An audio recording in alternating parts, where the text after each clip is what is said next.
I do love Tokyo. You know, I've been there 5 times, and every fall and every spring.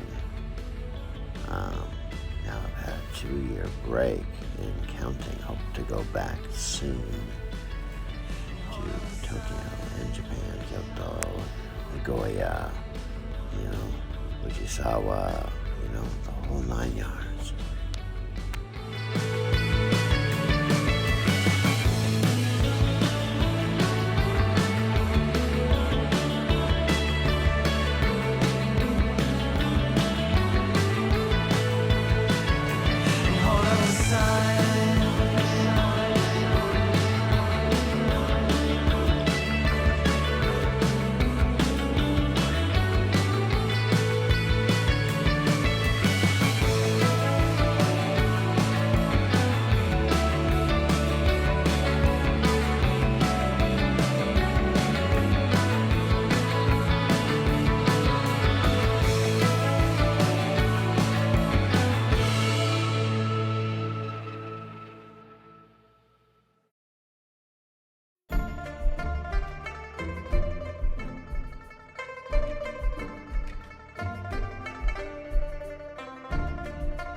Terminal. My home terminal is where I'm going today. I'm going to Phoenix, Arizona.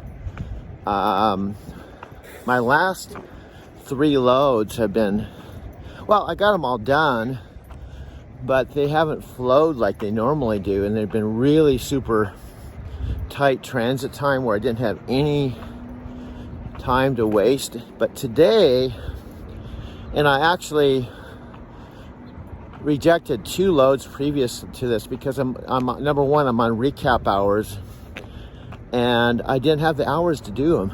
And I told Erica, I said, please tell the planners to give me something east, give me something that isn't same day delivery, to Phoenix. So that's exactly what this is. It's a pickup in Redlands, which is about 16 miles from here. And it's a preloaded trailer that's ready in about 5 minutes, but because it's preloaded and it's not a live load, it means I can pick it up anytime. And because it's being delivered tomorrow in Phoenix, it means that 8:30 tomorrow at Costco, I have the whole entire day to pick it up and drive to Phoenix, which is about a 7-hour drive. So today, which is awesome, I have the option of taking my time, pending obviously that the load's ready, picking it up, dropping the empty, doing arrived at shipper, picking up the load, and then going out to Phoenix. It's a 7-hour drive.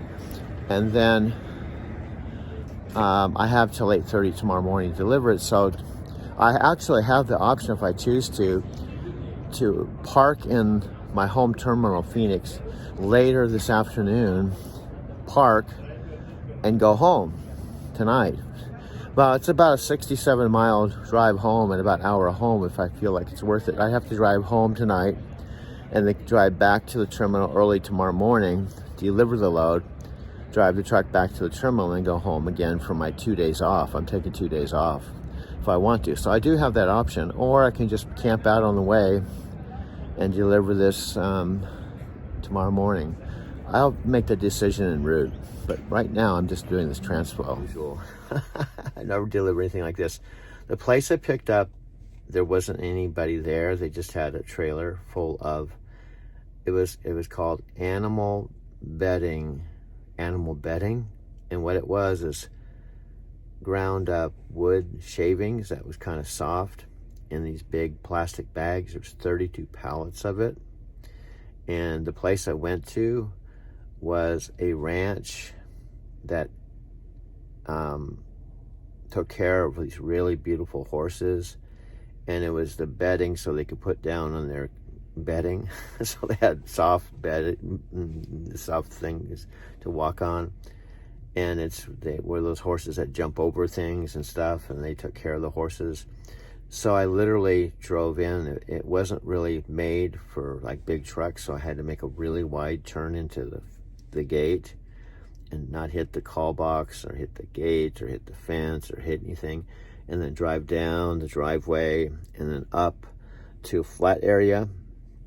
And then these guys basically took a tractor with these, I have pictures of this I can show you in a second, and took these forks and one by one took each pallet out. And what they have to do when they don't have a ramp or a warehouse or a dock, they have to first pull out the first pallets, okay, and go set them down, okay.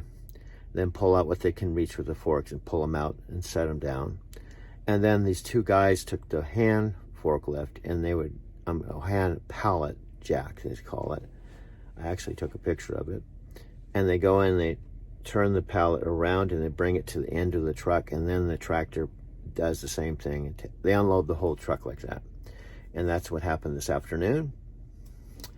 And it was up off the Ventura Highway, and that's what my load was. Then I drove basically back to here, and I'm calling it a day. Now tomorrow, I pick up a load of Clorox bleach stuff at 9 o'clock in the morning. I have the whole day to drive out to Phoenix, and it delivers to a Costco warehouse, which they're really efficient. Tomorrow's Tuesday, so on Wednesday morning at 8:30, I deliver that. It's a live unload. I like it. They're very efficient. And then I go back to the terminal. Now, technically, I consider that a work day, so if I really want to, I can take Thursday and Friday off and come back to work on Saturday. So technically, I would be off, Tuesday, Wednesday afternoon when I get home, Thursday and Friday, come back on Saturday if I want to see my folks, to be in my home studio. I mentioned this on an earlier video that I really recommend watching. I think I thought I did a good job sitting in my studio in my house, explaining what's going on with my mother and father, and what's going on more in my personal life outside of trucking or even outside making these videos. I thought I might even play a little excerpt of that. Not the whole thing. It's 25 minutes long. Now, as far as I know, and I say this every time, I think I'm going to stop saying this because I think it's kind of weird. Because if you have to pop in and you're a brand new person checking this channel, and every time I say, I'm not really speaking to anyone, I only have 15 subscribers, and I'm not sure if I'm really speaking to you if you're here. You know, Casey doesn't say that, and Chris Broad doesn't say that, and so I guess I just have to start pretending that I'm actually speaking to someone, speaking to you, whether there's 1 of you or 10 of you or 100 of you or 1,000 of you, and just talk like I'm talking to you. I think that's the shift I think I'm going to do, even though technically, in reality, I'm sitting here in the truck all alone talking to myself, right? This is kind of funny. So I have about over 100 downloads on my YouTube channel. I've made a lot more, probably 3 times as many of those, because I've been doing one every morning, one every night, and often one during the day if I have time, consistently now for at least 3 or 4 months. Now, what I didn't do initially when Mike helped me set up the first 90 days, Mike knows this, I was making the videos because I figured out how to make the videos, but I didn't know how to download them to YouTube. So I knew how to download them to Facebook, so I was downloading them to Facebook, which I thought was okay because then all my Facebook friends could see it there and not have to go to YouTube. And then Mike was taking my videos from Facebook and bringing them over to YouTube, and then he was putting a thumbnail, a title, and that kind of stuff. So if you look at the first several videos from the first 3 months, 90 days, you'll see that. Now, if you look at the most recent ones, there's no thumbnails, there's no titles, they're just raw. Because Mike said he's going to show me how to do it. I don't know how to do it. Now, frankly,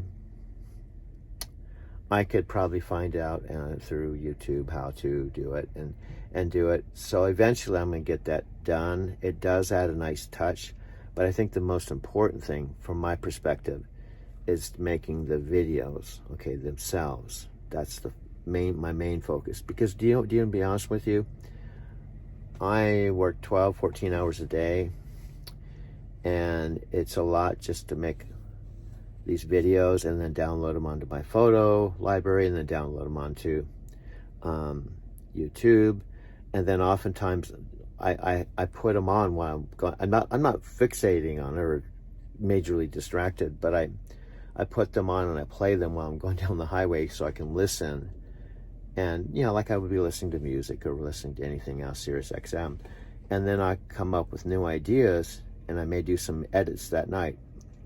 In other words, sometimes I may make one in the morning that I'm not 100% satisfied with it, so I kind of will not download it to my photos yet.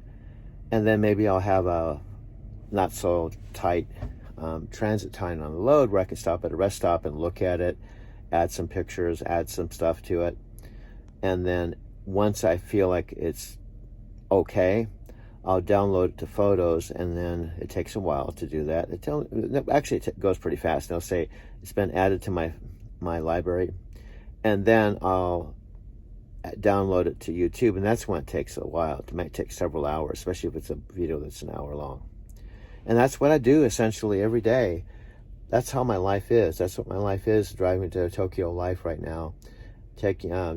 Driving to Tokyo, high performance team, taking you places you've never been before, empowered by Nomio Homeriki Kyo. That's basically what my life is. And then I have breaks at home. So if you're brand new and you're watching this video, it's October 11th or 12th? I think I have to double check, but I could actually look really quick. This bothers me this is weird. This is a weird thing about truck driving. Half the time you don't know what day it is, but you have to know all these delivery times. You're operating on multiple planes of reality. Then when I'm making these videos on top of that, let me tell you this. I said this earlier in one of my early video, and forgive me, sometimes I repeat myself, because if you're brand new and you're watching this video, this may be the first video you see. and you haven't seen a video that maybe it was posted a month ago or 2 weeks ago where I make some specific points that are important, and sometimes I repeat things because it is an important point. It is Monday the 11th. Tomorrow's Tuesday the 12th.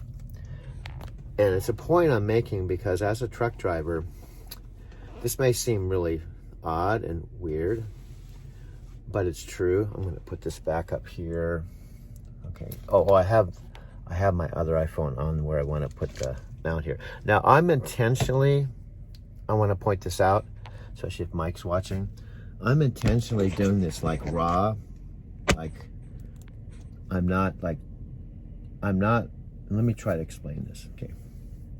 If you watch the rest of my videos, I'm not going to be talking like this, telling you what I'm doing.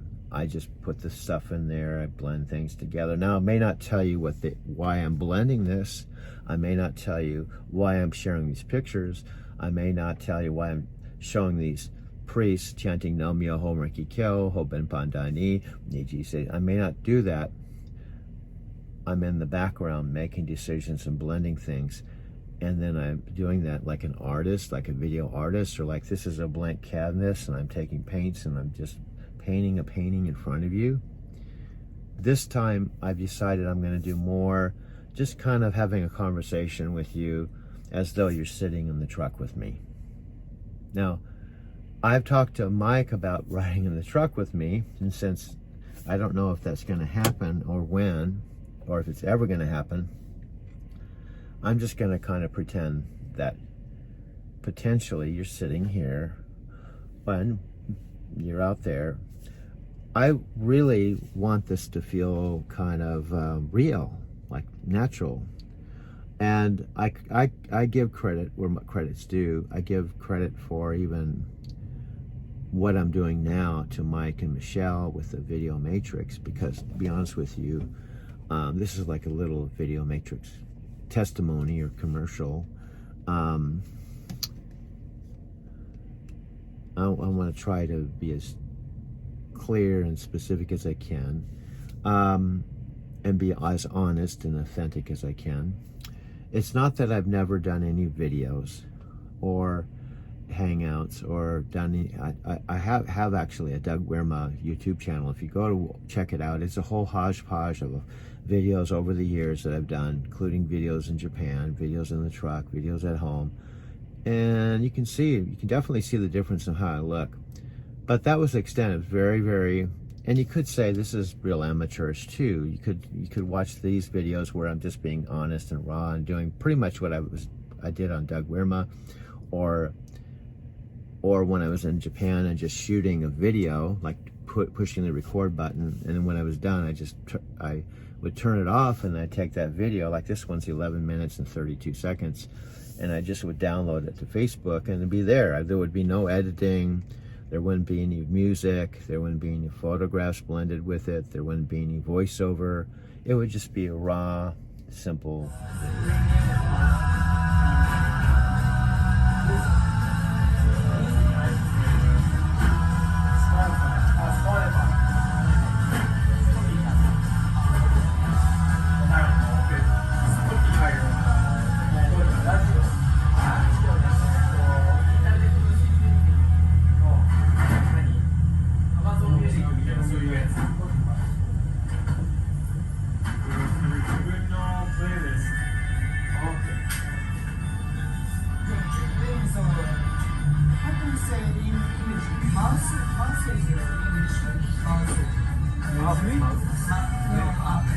Mouse for PC. Mouse. Mouse. So that's I think so. Most of the recording people use a mouse. So Track. I use a mouse. I always have a mouse and a pad. Yeah. But Do you play games on? no. I mostly I do a lot of I was.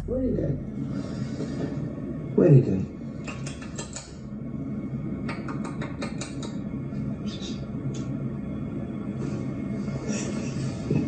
Do you know you're being videotaped?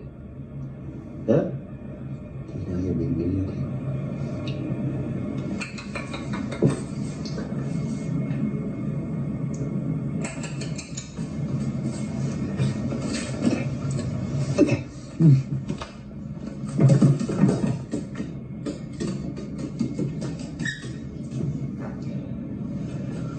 Okay, here we go. There we go.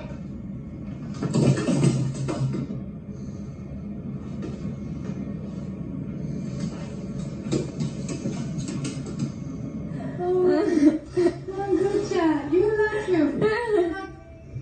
Head up him. She goes, this is a new experience for me. She's never done that for all time I was here. Yeah.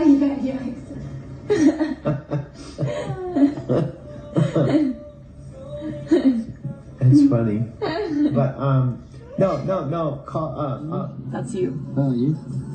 I want to say Yui. You see, you just say you. You just letter Y and U. Yeah. Okay, I'm just making a little video in my wonderful Airbnb host's new truck. You can't see from probably inside, but this is actually a beautiful truck with an extended passenger cab in the back. It's Hilux Hilux Toyota Z. Black Raleigh Edition. It's really nice. They just got it and they've only had it for a week. Yeah. And she's taking me to the train station, which is normally about a 10-minute drive, a 10-minute walk, real easy walk, especially if you don't have much in the way of luggage. I walk just directly in front of me, just right over there. She's nice enough to take me. Because I have no schedule today.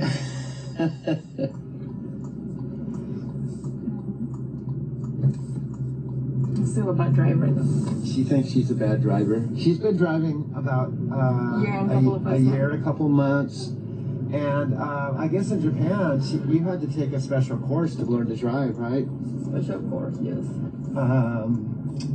And you can see the steering wheel for us Americans, it's on the right, not on the left, which would take me a while to get used to. And all the times I've been in Japan, I still haven't rented a car. And obviously because I drive a big truck and have a CDL commercial license, I'm capable of driving, but I just think it would be adjustment for me to drive on the right. And with busy traffic in Tokyo, it'd probably be people would be honking their horn going, come on, move, get going. there's a truck there. You're in the wrong way. Yeah, like I'm going down the wrong side of the road. So I just prefer just to take the trains at this point. And I've only taken 2 taxis in the whole time I've been in Japan. 2 taxis? Yeah, 2 taxis. I took one from, see we're on the left side here, and I would probably turn on the right side and people would be honking their horn. It's time to get used to. But I think eventually I get used to. I got an international driver's permit, which means I can rent a car, but I thought it with the possibility of going out to the countryside somewhere where there's less traffic. So anyway, I'm going to turn off this video because we're about ready to hop off at the train station. That's how close it is.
the world and I see everybody's running around, and you know, as Bob Dylan said, he not busy being born is busy dying, and yet nobody's trying to figure out what's the cause of death and what happens when you die. I mean, that to me is the only thing really that's of any importance. The rest is all secondary.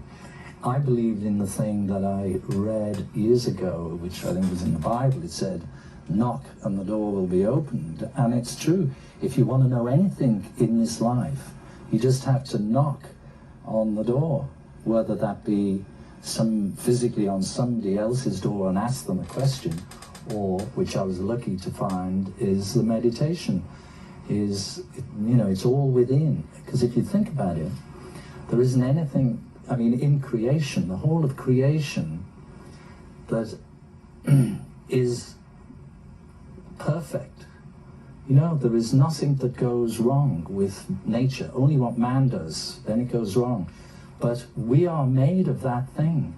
The very essence of our being, of every atom in our body, is made from this perfect knowledge, this perfect consciousness.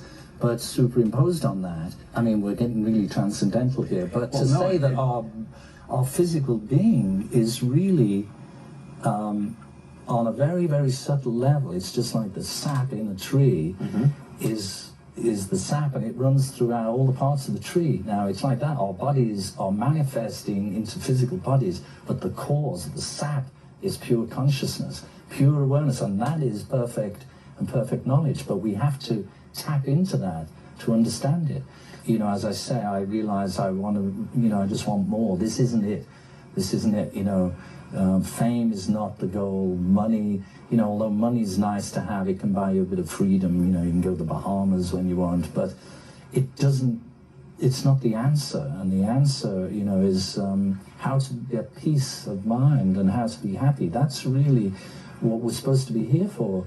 And the difficult thing is that we all go through our lives and through our days, and we don't experience bliss. And, you know, it's a very subtle thing, and to experience that and to be able to know how to do that is something you don't just stumble across. You've got to search for it. And the bliss, I mean, where, like, every atom of your body is just buzzing, you know, because it's, again, it's beyond the mind. It's like, you know, it's when there's no thought involved. I mean, it's a pretty tricky thing to try to get to that stage, because it means controlling the mind and being able to transcend the relative states of consciousness, waking, sleeping, dreaming, which is all we really know.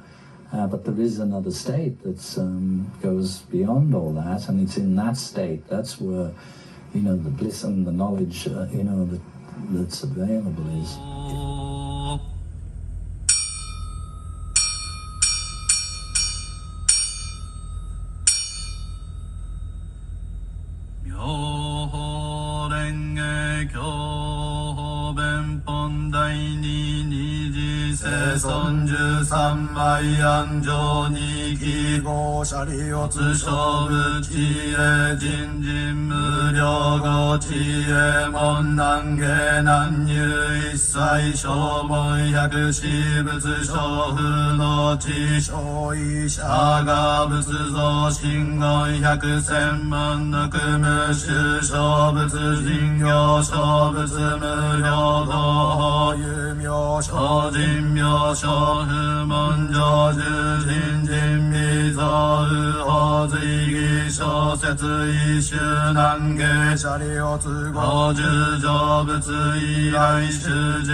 無罪上11歳未曾有放射理発如来の種々分別行絶症法自入難劣化出身者理発収容言子無量無変未曾有法物質上重視者理発不修無摂生医者が仏性上重大一系有難下司法唯物用物内の空人商法実相小異商法尿税相尿税南教法蓮華経南無法蓮華経南無法蓮華経妙法蓮華経法弁本大人二次生存13枚安城二期合諸理発小仏地営臨時無料合地営門南下南入一切小門日小風の地小医者が仏像信号百千万六無修小仏林行小仏無料同法有名小寺名小風門上中人珍未造右法随記小説一周南下諸理発合十成仏以来修十因縁修十非有公演音響無修法弁印度修上料理小熟小医者が如来法弁知見原密観意偶則諸理発如来知見皇大神論無料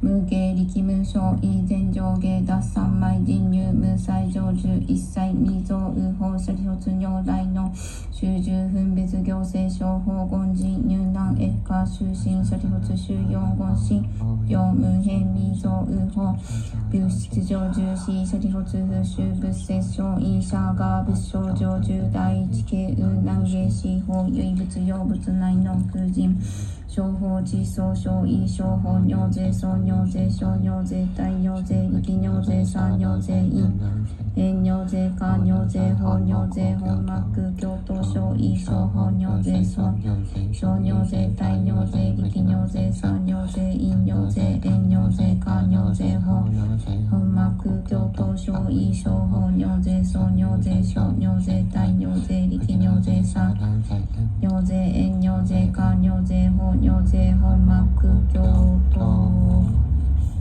妙法蓮華経如来十両本第16自我特分大小教小公衆無料百千万億歳阿葬儀上説法教系無臭億衆上両入大仏道二来無料法移動修上広報弁言年半に実不滅度上重視説法が上重王子一生人数力量天道修上水根に風見集権が滅度航空よしゃり限界永連邦に消活合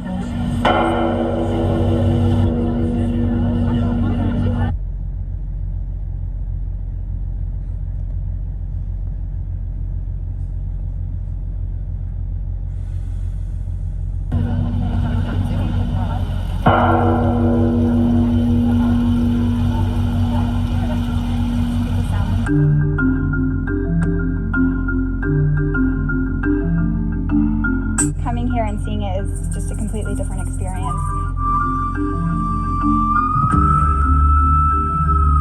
Actually, what jumped out to me was the amount of believers. Like I had this false perception that it was just going to be us here, like 50, 60 people, not like hundreds of thousands of people. I was surprised by the number of countries as well. Like I thought it would be us and then Japanese people, but then to see all the different countries that were here, I thought that was pretty amazing.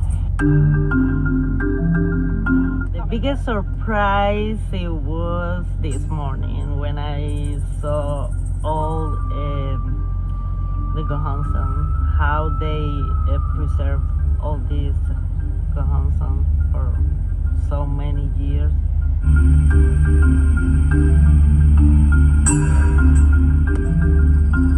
Well, my reaction was like, this is awesome. It's one thing to see something on television or hear someone else's experience of seeing it, but for seeing it for myself was powerful. You know what? In the end of the day, I feel tired. But when we walk all day and we saw different things, I don't feel tired. I like it. I like it. The appreciation for the chair. Oh yeah, I did say that I have a newfound appreciation for a chair. So it's a lot of kneeling. But then again, going back to those young priests, they kneel for so long, and even the retired head priest, he was kneeling for some of these ceremonies. And I'm like, if a 90-year-old man can do it, I can do it. So it definitely is something you have to adjust to. But at the same time, you can do it, and it feels good that you can.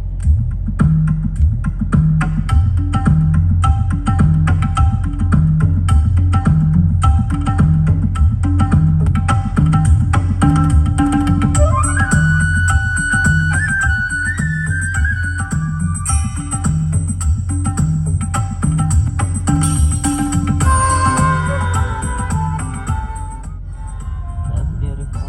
I never see something like that before. Yeah. I love it.